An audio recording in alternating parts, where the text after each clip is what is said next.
Дагы бир ирет кутман таң, ардактуу достор. Бүгүн биз спорт, сергек жашоо образы тууралуу кеп кылып жатабыз. Бизге келип калган коногубуз да мына ушул темабызга байланыштуу. Аны эмесе тааныштырсак, пауэрлифтинг боюнча Кыргыз Республикасынын курама командасынын мүчөсү Руслан Жарматов бүгүн бизде конокто. Кош келдиңиз, Руслан мырза. Assalamu alaikum. Кандайсыздар? Эртең менен азыр жогоруда биз сөз кылып өттүк. Көнүгүү жазуу боюнча. Сиз эртең менен көнүгүү жазасызбы? Жок. Мен ошо спортко катышкан кишилер көнүгүү жасайт деп ойлочумун. Негизи эле спорт дүйнөсүнө келгениңизге канча жылдын жүзү болуп калды, кантип келип калдыңыз? Мына ушул туурасында кеп баштасак. Бир 5-6 жылдай болуп калды. Андан мурун мен бокс менен машыкчумун. Кытайга окууга кеткен болчумун. Кетип, бокс залын таба албай, достор менен таанышып туруп, бул качалка деген жакка алып барышат да. Бул эмне экен деп туруп, өзүмө кызыктуу болуп туруп, машыгып баштайм. Биринчи бир жыл жөн эле ойноп жүргөнбүз. Жагып калды бул вид спортто.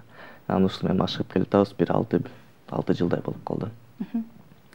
Bundan мурун машыгып жүргөн соревнования дегенде кызыктуу эмес эле да. Азыр акыркы жарым жылдан бери соревнованияга катышып баштап атам. Кудай буйруса эмки 5-6 жылдан бери да катышам деп ойлойм. Демек, сиздин ушул спорттун түрүнө келишиңизге досторуңуз түрткү берген экен, э? Туура түшүнсөк. Жакшы экен. Жакшы, эң сонун. Руслан мырза, айтсаңыз, негизи эле пауэрлифтинг деген кайдан келип чыккан, эмнени түшүндүрөт, маалыматы жок биздин телекөрүүчүлөр үчүн айта кетсеңиз. Пауэрлифтинг деген бул күчтү текшерет. Көбү бодибилдинг менен пауэрлифтингдин айырмасын билбейт. Бодибилдинг деген бул дененин сулугуна карата, пауэрлифтинг күчкө. Пауэрлифтингде 3 позиция бар, бул жим лежа, приседание, становая тяга. Үчөө кошулуп пауэрлифтинг болуп аталат да. Бул жерде күчкө каратылат. Өзү Америкадан келген вид спорта, бодибилдингден кошулуп. Айтсаңыз, негизи эле спорт сиз үчүн бул эмне? Биринчи здоровый образ жизни деп койгондой. Мындай бир убакыттар болот, тренировка бир жумадай барбай калсаң, өзүң сезген башкачараак болуп калат да. Биринчи тренировка барып жүргөн бул өзүм үчүн эле болгон да. Денем сулуу болсун деп, чын болсун деп, жакшы көрүнөт экен деп. Азыр бара кетип атканда өзүм бир айсындай пайда болот, башка адамдарга жардам берип, советтер менен тренировкаларда видео тартып, элдерге көрсөтүп, туура кылган. Эмне дегенде биринчи баштаганда Кытайда баштаганбыз. Эми Кытай тилин окуп баштаганбыз. Бул пауэрлифтинг жөнүндө, бодибилдинг жөнүндө информация жок эле да. 1-2 жыл эле туура эмес эле кылып жүргөнбүз. Ошо досторума, туугандарыма түшүндүрүп айтып, эмнегеден бул спорт деген жөнөкөй эле күндө тренировкага барып келген эмес да, бул өзүңө, денеңе пайдалуу бар да.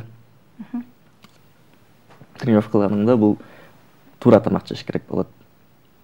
Бизде көп мындай карыган адамдарда проблемасы суставтар менен, связкалар менен болот. Неге дегенде бизде кыргыздарда плов, беш бармак дегендер сүйгөн тамактарыбыз да, манты. Ал бир аз туура эмес болуп калат. Неге дегенде салмак көп кошулуп калат, сустав, связкага нагрузка болот. Ошого бизде апа-энелерибиз бир 60-70ке чыгып калгандан кийин азыр аксап калат. Не дегенде иштеп эле жүрүшөт. Тамактын туура жегенине карашпай, тренировка деген карашпай. Көп айткан нерсеси иштер менен жетишпейт деп. Анан кыйын. Туура тамак жей албайм деп. Ал баары орусча айткандай отговорки. Кто не хочет, найдет причину, кто хочет, найдет возможности. Ошо иштесең дагы убакыт табылат да. Дегенде азыркы убакытта ар бир адам бир күндө минимум 1 саат, 2 саат телефонго жөн эле ойноп отурганын кетирет да. Ошол эле убакытта тренировка кетирсе болот эле. Силер кантип ойлойсуңар? Эң туура. Эң туура, сиздин сөзүңүзгө кошулабыз. Руслан мырза, айтсаңыз, ушул пауэрлифтинг менен стрит воркаут деген бар. Ушул сыяктуу өз алдынча машыкса болобу? Стрит воркаут ал десе эште тренировка кылышат, аларга турник болсо эле болду да. Пауэрлифтингке зал керек. Стрит воркауттан аябай жакшы вид спорт, эмнеге дегенде ар бир адам машыгам десе эле эшикке чыгат, турник бар, машыга берет. Ошо бул популярдуу болуп атат да. Ал эми машыктыруучу керек иштеш керекпи машыктыруучу менен? Эң жакшысы эки вид спорттордон эң машыктыруу керек да. Эмнеге дегенде эң биринчи баштаган бул техника деген. Ошону көрсөтүш керек да, кандай кылыш керек буларды. Ошол техникасы жокко кылганда эң баштаганда вестер кичинекей болот. Анан чоңоюп баштагандан кийин травма алып башташат. Ошо эң биринчи машыктырууну тауып, жакшысын табыш керек. Анан тренировканы башташ керек. Анан 1-2 жыл өткөндөн кийин өзүң көрөсүң. Жагабы, жакпайбы. Анан 1-2 жылдан кийин өзүң тренировка кыла берсең болот. Жакшы экен. Руслан мырза, айтсаңыз, сиз ошо физикалык күчүңүздү күндөлүк турмушта колдонгон учурларыңыз болду беле? Мисалы, кыз үчүн туруп берем деп, башкача айтканда. Азыр мен ойлойм, азыр чоңоюп калдык. Андай проблемалар жок менимче. Мектептерде баарында болот андайлар. Неге дегенде бокска барып жүргөндө өзү андай тренировкадан чыккандан кийин спокойный болуп жүрөсүң да. Мендан көбүнө мындай совет берген, отрицательный энергияны тренировкага барып чыгарса болот да. Тренировкадан кийин андай бир спокойный, добрый болуп каласың да. Түшүнүктүү. Руслан мырза, сиздердин спортто негизи эле ушул бодибилдинг, пауэрлифтинг, стрит воркаутта адистер био кошулмалардын ордуна кадимки эле сүт азыктарын жана жумуртканы сунушташат экен да. Мунун пайдалуулугу кандай, таасир береби деген суроо. Пайдасы бар. Неге дегенде тренировка кылып жүргөндө стрит воркаут болобу, бодибилдинг болобу, пауэрлифтинг болобу, связкалар болот да мышцаларда. Ошолор микротравма алат. Ошол заживлять эткенде белок керек.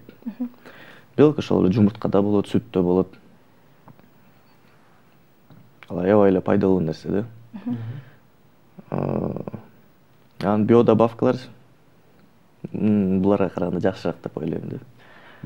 Анан бул эң тууралуу эле көп адамдар мындай салмакты түшүрөбүз деп көп чукка башташат да. Анан 1-2 күн чуккайт, анан арыктабадым деп таштап коюшат. Анан көп мындай суроо беришет да, канча жылдан бери буну баарынан топтоп жүрдүм. Бир 5 жыл, 6 жылдай, анан 2 күндө результат болбойт да. Азыркы учурда көп эле жаш мырзаларыбыз ошо спортко менен машыгууда биринчи спорттук тамактарды, башкача айтканда протеиндерди ичишет да. Ошого кандай карайсыз? Бул жакшыбы же таасири барбы? Бизге азыр жете элек канчалык биздин көп элдерде ой мындай да, бул химия, организмге зыяны бар деп. 4-5 жыл мурун мен да ошентип жүргөм да, бирөө протеин ичсем, четиме карап коюп, химия ичип жүрөт, ошого эле фигурасы жакшы деп. Анан өзүң машыгып жүргөндөн кийин түшүнөт экенсиң да. Эгерде мен Кытайда окуп жүргөм, анан за граница көп барам. Ошол жерде көрүнөт, жана ошол эле шоколаддар протеин менен жасалган. Неге дегенде сахар жок, денеге зыяны азыраак болот да. Ошол эле магазинде Сникерстен алгандан көрө протеиндүү батончик алсаң, пайдасы жакшыраак да. Анан денеге зыяны жок. Бизге жете элек башка Америкаларда уже чипсы протеинден жасалат, сүттөр протеиндүү основада. Кудай буйрса бизге да жетет. Эл азмаздан ошо түшүнүп баштап атышат. Жакшы. Негизи эле мисалы булчуңдардын бат өсүүсү үчүн суткасына адам организми канча өлчөмдө белокту талап кылат? Бири өзүңүн килограммыңа 2 грамм жетет да. 2-3 грамм. Анан өзү тамак жегенде биздикилер кантип башташат? салмак кошом десе бир күндө токтоп эле тамак жеп баштайт. Нанды баарын кош же арыктайм десе тамак жебей коюшат. Анысыдан бунусунан туура эмес да. Обмен веществ деген нерсе бар. Сен дробно питаться этсең, бөлүп бир 6 жолу, 7 жолу. Организм көнүп калат да, постоянно тамак жейсиң, анан обмен веществ ускоряться этет. Ошого каратуу и май дагы тезирээк сжигаться этет да. Ошол туура болот. Бөлүп көп ойлошот да, мен 2 жолу эле жейм, неге мен кошуп атам депчи салмагым. А көп 6 жолу жейт, бирок веси түшөт. 2 жолу бир малда жесең, сен көп жеп аласың. Жарым усуайып атат, калганы калып калат да майга. Жакшы экен, ал эми сиз өзүңүз спорттон тышкары эмне менен алектенесиз ошо жөнүндө айтып? Мен көп мындай хобби деп койгондор баары эле спорт менен. Спортко каратуу, плавание деген, бокс, настольный теннис, ушундайлар жагат. Спортко, бул дагы спортко кошулуп кетсе керек, путешествие, башка мамлекеттерди барып көргөн. Ушундайлар жактырат да, башка мамлекетке барып, адамдар жашоосу. Азыр каяка барбасаң эле баары спортсмендер көбөйүп баштап атат да. Баары эле чуркап, здоровый образ жизни вести этип. Ошол ар бир жумада, суббота, воскресенье күндөрү тоого чыгып, айланып, природа.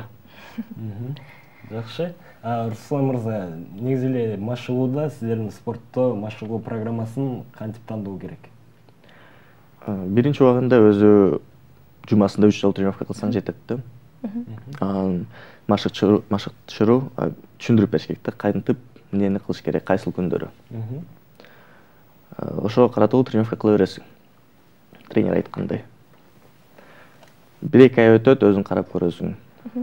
Жумада 3 жолу жетсе, ошентип эле кыла бересиң. Анан бир убакыттарда 1-2 жыл өткөндөн кийин түшүнүп баштайсың да, эмнеге дегенде бул пауэрлифтинг болсо, тренер айтканды кыла берсе болот да.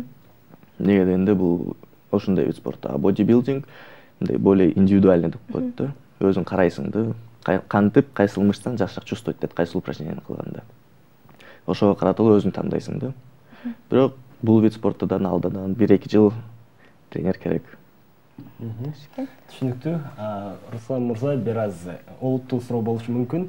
90-жылдарда аябагандай чымыр денелүү, ийгиликтүү спортчулар терс жолдорго бат түшүп кеткен. Ал эми бүгүнкү күндө бул көрүнүштөр кайталанбай элеби? Андай жок дейм ойлойм. Демек жок, андай көрүнүштөр жок бүгүнкү күндө. Түшүнүктүү, жакшы. Сиздин келечектеги мындай пландарыңыз мүмкүн машыктыруучу болуп иштейин деген оюңуз барбы? Андай деп иштегенимде чоң пландар жок. Андай десе, тренировка, залда тренировка кылып жүргөндө бирөө туура эмес кылып жүрсө, чыдай албайм да, келип туруп айтып, түшүндүрүп, көбү жактырат, андан көбү жактырбайт. Бирок мен өзүм ойлойм, бир убактарда мен эми баштаган тренировканы туура эмес кылып жүргөндө, мага бирөө келип түшүндүрүп айтып койгондо, демек мен даны угат элем да, анычы. Анан көп нерсени туурараак жасайт элем. Ошого мен даны ошону ойлоп туруп, бирөө тренировка кылып жүрсө, мен келип айтып коем да, мындан туура эмес, мындай кылыш керек деп. Анан өзүм баштадым, анан пайдасын көрүп атам. Мындай өзүңдү жакшы сезесиң да, тренировкадан кийин, анан башка күндөрү. Ошо өзүм туугандарымдан, ата-энелеримди, карындаштарым, досторумду баарын тренировкага чакырып, жардам берип тренировка кылып туруп жүрөм да. Жакшы. Руслан мырза, биз кечээ сиз менен байланышканыбызда алдында чоң мелдешке даярданып жатам деп айткансыз. Мына ошол мелдеш тууралуу бизге айтып берсеңиз. Мен айткандай, мурун тренировка кылып жүргөнмүн, бирок мындай соревнованияга чыгам деген Оюңуз жок эле. Оюм жок эле. Анан азыркы убакытта жарым жыл болду. Пауэрлифтингге чакырып калышты. Көрбөйсүң кандай экен деп, анан биринчи соревнованияга чыгып көрдүм. Жагып калды. Азыр целдерди сентябрда бодибилдингден соревнование чыккан. Кыргызстандан, анан Казакстанга барып, Алматыдан, Астанадан. Анан көрөбүз. Жагып калса даярданып выступать этебиз.